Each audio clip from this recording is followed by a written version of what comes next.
नमस्कार, जितेंद्र आव्हाड आपल्या बरोबर आहेत। आव्हाड सर, आय लव्ह मार्केटवाडी घेऊन आलात। शरद पवार, राहुल गांधी उद्या परवा तिथे जाणार आहेत आणि लॉंग मार्चची देखील सुरुवात करणार आहेत। ईव्हीएमच्या संदर्भात अजून देखील काही भूमिका नाही मांडलेली आहे।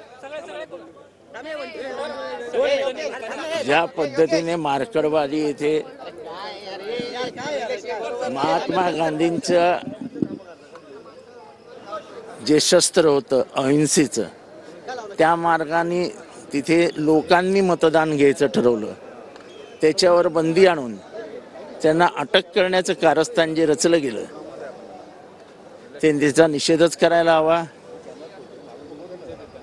सामान्य माणसाला घाबरवून दरडावून राज्य करता येतं यांचा समज असेल तर सामान्य माणूस राज्य पलटवू शकतो, हे दांडी मार्चनीच दाखवलं होतं। त्यामुळे माझं असं मत आहे की स्वातंत्र्य भारतातील दुसरा अध्याय सुरू झालेला आहे आणि मार्केटवाडी हा मार्ग दाखवेल। नवीन दांडी मार्च हा मार्केटवाडीच्या नावाने ओळखला जाईल।